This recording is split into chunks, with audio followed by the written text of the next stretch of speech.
Magandang araw mga kaibigan.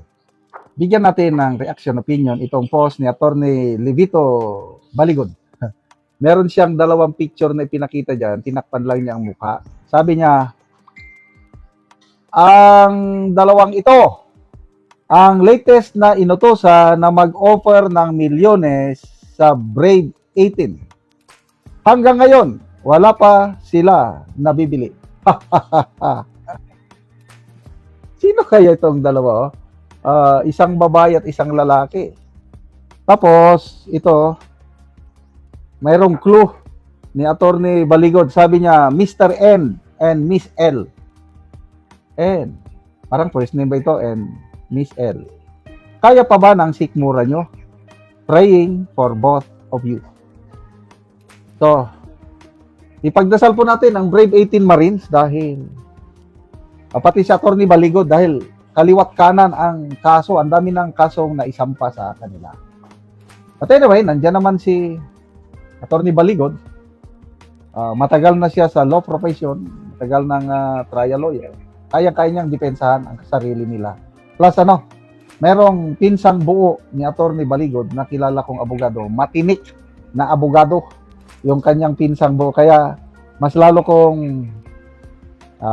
bumilib kay Attorney Baligod kasi yung pinsan niya matino matulungin,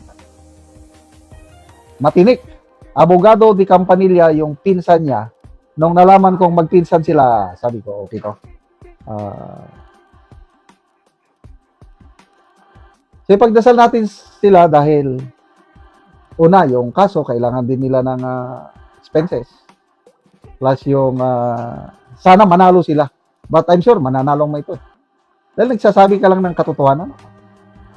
There's nothing wrong basta nasa iyo ang walang masamang mangyari sa iyo kung nasa iyo ang panig ng katotohanan. Yan ang aking experience sa buhay. Kaya kalmante lang si Attorney Baligod, then itong mga Brave 18 Marines, kalmante lang.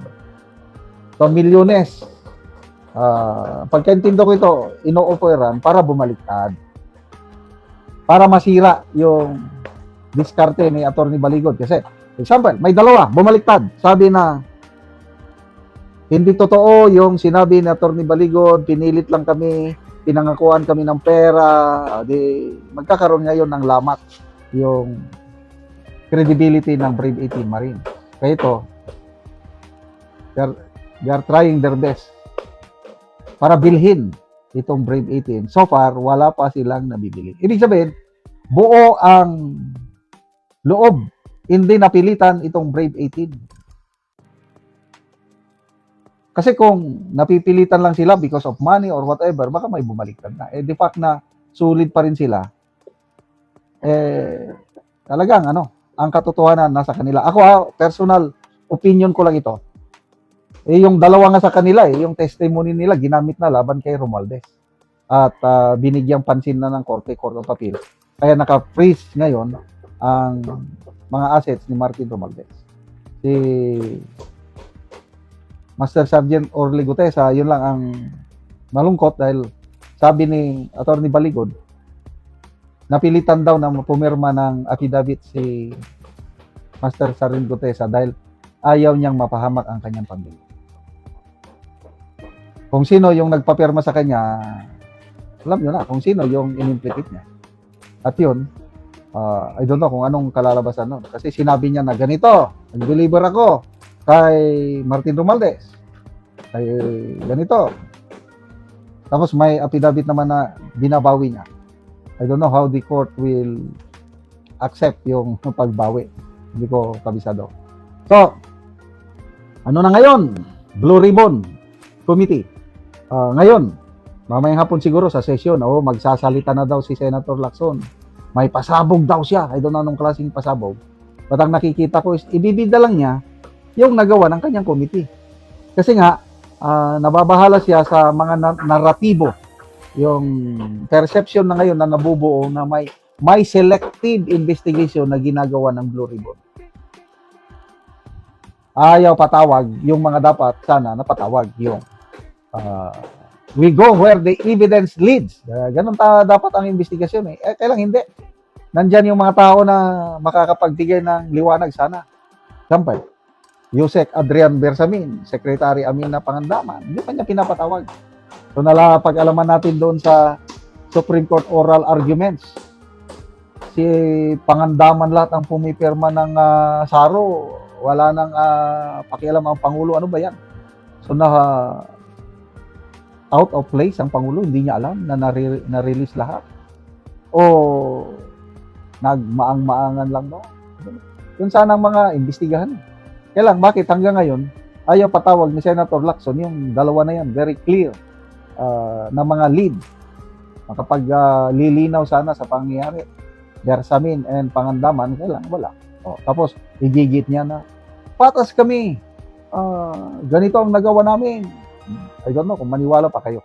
Ako, I have zero. Wala na akong paniwala dito sa Blue Ribbon Committee rin, kahit ano pang paliwanag. Dahil kasama na ako doon sa naratibo na sa tingin ko, opinion ko lang, merong selective investigation na ginagawa ng Blue Ribbon Committee. Salamat mga kaibigan sa inyong pagsubaybay sa channel ito. Nakakatulong tayo ng malaki sa tulong palagi ng Pinoy dahil ang income natin sa channel ito is pantulong sa tribo. Namimigay tayo ng libreng yero at tapos para makapagpatayo sila ng mas maayos na tirahan. Panoorin niyo ang video.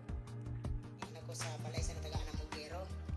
So muna ni ang iyang atop mayero. Mga dagko nagit kayo ang iyang buslot mo na ni ang iyang itsura. Tungod sa kadugay na ay nagyot. Dagko na kayo og buslot.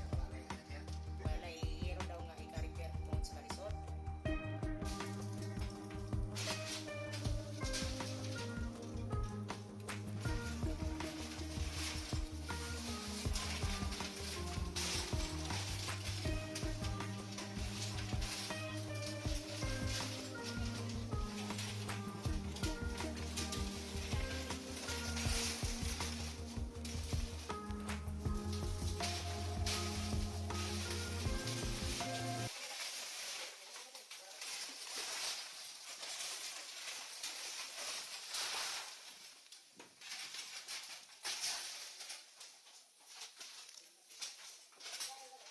So muna ni ang yero nga among gihatag sa mag-atop karon.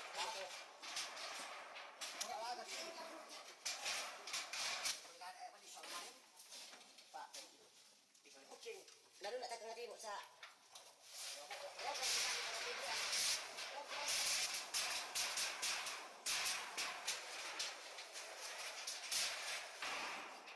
o karon humanagit sa pag-atop ang among gihatag nga yero. So napulihan ni gitong mga daos ng mga yero nga ilang atop. Salamat sa Ginoo nga ang among sin 30 nakatuig napulihan sa tabang sa sin. Sulbad lagi ang among atop din ay mo lang kay ang among kuan na gid nadunot na. Tungod sa ulan. Oo, sumo na ni ang kuan sa Lobilante. So salamat kayo ante.